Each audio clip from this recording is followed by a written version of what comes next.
Good Friday, everyone, and welcome to the holiday weekend. This is Garden State Weather and GardenStateWeather.blogspot.com forecaster Robert Smith providing you with superior forecasting for the northern mid-Atlantic region 24 hours a day.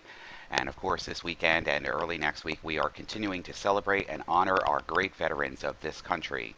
And this is the weekend and daily video forecast discussion for Friday, the 23rd of May 2014, as we chip away on another week in May.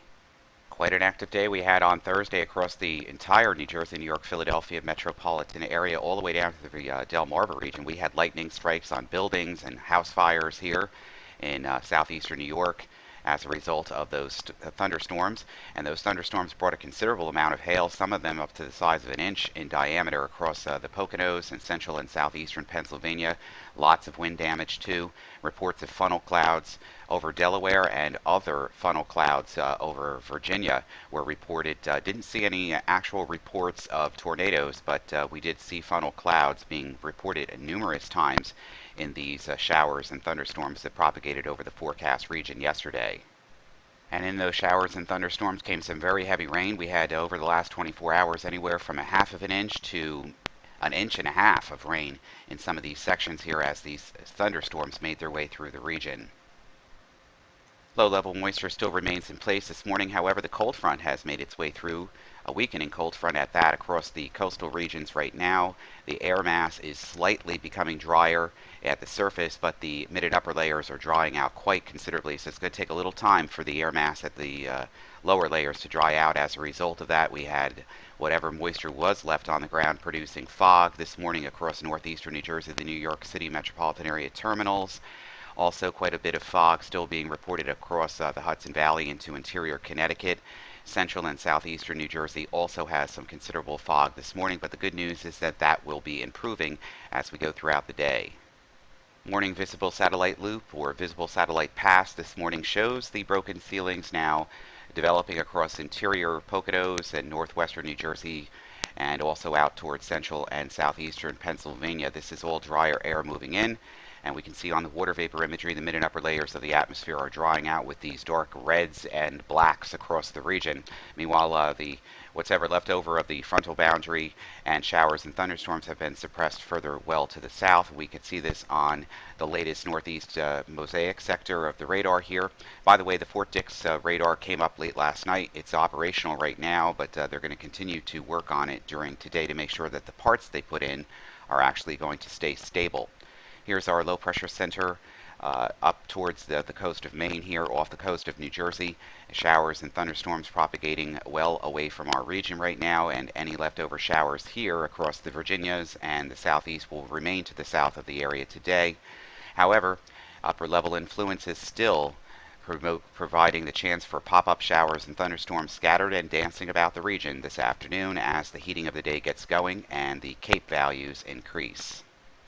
We don't have any land or sea watches, warnings, or advisories at this time. The aviational weather deck looks a little busy this morning with IFR, MVFR, and MIFR conditions across the region.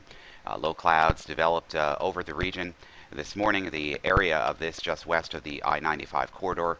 Under these clouds, ceilings are increasing and conditions should continue to improve to VFR across the region by 15Z this morning. The other possible exception is Atlantic City, where low clouds could linger until into this afternoon.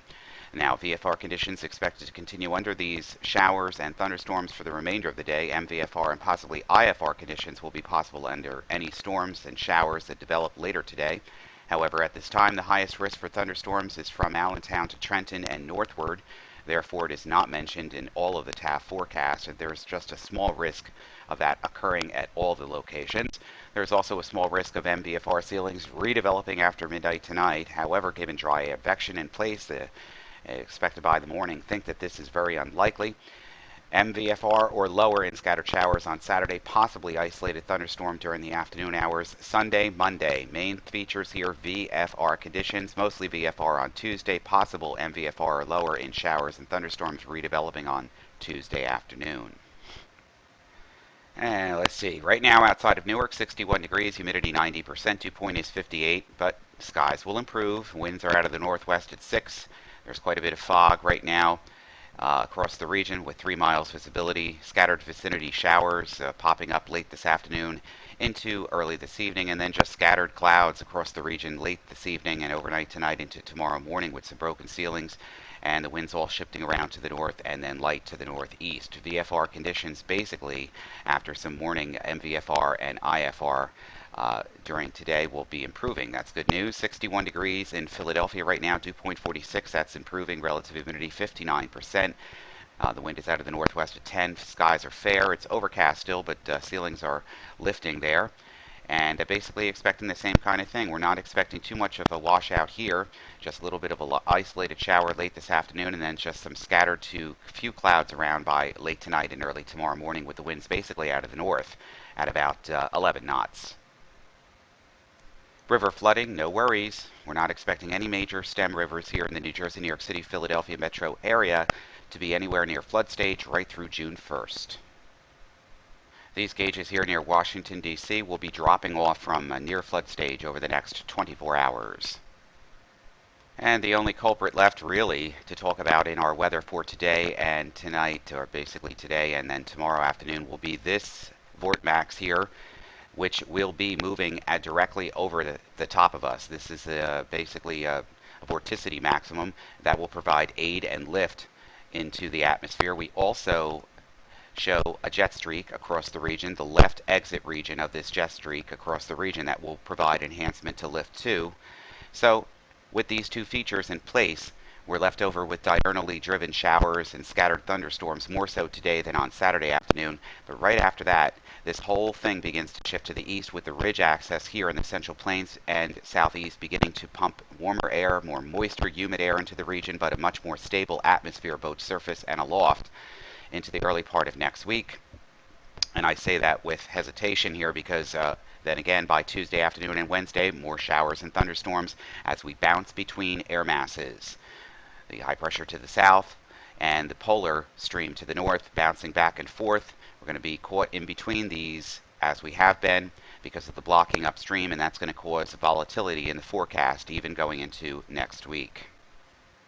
High resolution rapid refresh model. The clouds and fog move out of the area today except for southern New Jersey. We get into lots of dry air and the mid and upper levels become unstable.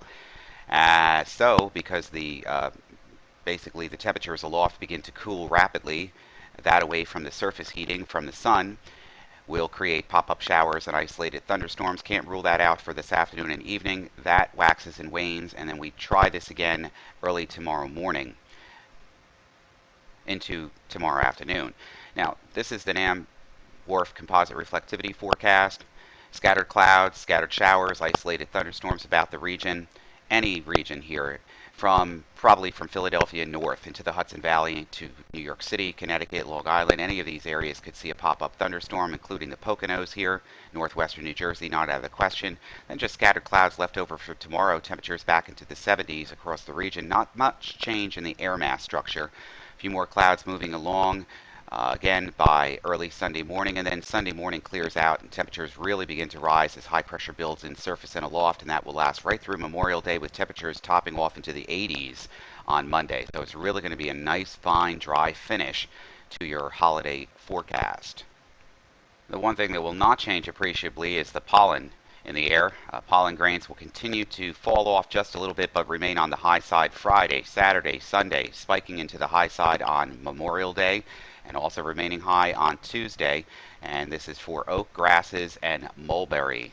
Before we get into the GFS, for the beaches of New Jersey and Delaware, the National Weather Service's surf zone forecast for New Jersey and Delaware beaches, partly sunny today, some scattered showers, isolated thunderstorms. Basically across northern New Jersey, temperatures upper 60s, northwest winds at around 10. Seas around 2 feet. The UVI index will be 7, which is high. The surf temperature is 58. And the rip current risk is low. However, strong currents can occur near piers and jetties. Rip currents are possible elsewhere, especially during the lower portion of the tide cycle. Swim in areas where lifeguards are present and talk with them about the hazards in the surf zone. Obviously, nobody should be swimming in that cold water today. The lightning threat moderate implies that thunderstorms are possible. And the next High tide rather at Sandy Hook will be at 4:14 this afternoon. For Delaware, mostly sunny, isolated shower and thunderstorm. Northwest winds at about 15, seas around 3 feet. Water temperature around 60. That's chilly. And the UVI index around 7. Again, low risk of rip currents. Lightning low implies that there is little chance of that in thunderstorms across the Delmarva region. And the next high tide at Rehoboth Beach is going to be at 4:23 this afternoon. GFS maps into motion. Basically, the cold pool aloft and the upper level disturbance moving through. Some spotty isolated showers, mainly north of Trenton into the Hudson Valley, northeastern New Jersey, northwestern New Jersey, northeastern New Jersey, New York City, the Poconos, same kind of thing. Won't be a washout, but any of these showers and thunderstorms could contain some strong winds and some brief heavy downpours, and of course lightning, which we've seen quite a lot of that over the last couple of days. Then, to accentuate the positive, this moves off the coast. High pressure begins to build in across the weekend. Any cold pools or disturbances aloft will be waxing and waning to our north and east. Just an outlier chance of a spotty shower or thunderstorm on Saturday, and then conditions rapidly improving with mostly sunny skies across the region. Maybe a shot of an isolated shower diurnally driven during the afternoon with some scattered cloud cover across interior sections on Saturday afternoon, but we want to emphasize that most of this will be spotty and less in coverage across the region. And then by Saturday night and Sunday, high pressure is in control, and that lasts through the weekend of Monday into early Tuesday. And we want to keep the jet stream and all of the other mechanisms here in shortwaves and the polar flow away from the forecast area. Temperatures will rise into the 70s and lower 80s by Monday. It's going to become much more humid. Perfect day to do anything outside this weekend, especially on Sunday and Monday. Then we get into early next week. Conditions begin to fall apart a little bit again as we continue to bounce between two air masses. The polar stream, the blocked up pattern here in the northeastern Atlantic, negative NAO, and then our high pressure ridge and second air mass here, our major air mass across the central and southern plains. We're in the focal point of all of this, and basically showers and thunderstorms redeveloping across the region as this cold front and low move through the region Tuesday afternoon and Tuesday evening. Some of those showers and thunderstorms could be locally heavy, leaving us to dry out on Wednesday and Thursday. And then by later next week, we could be popping with more shower and thunderstorm activity. But the main thing is that the temperatures will be near to above normal early next week, and then near seasonal levels throughout the rest of the next week. Whatever your plans this weekend, make them safe and enjoy this holiday weekend. It's a well-deserved one after the winter and spring we've been going through so far. So for Garden State Weather and GardenStateWeather.blogspot.com, I'm forecaster Robert Smith. Remember, celebrate and honor your veterans this weekend, especially in your thoughts and prayers, and also with your hand gestures and mind, actually, as you're walking past people and that have shared in this great country to help keep our country safe. Happy Veterans Day, Happy Memorial Day, everybody. For Garden State Weather and GardenStateWeather.blogspot.com, I'm forecaster Robert Smith. We'll be back in video form bright and early on Memorial Day itself.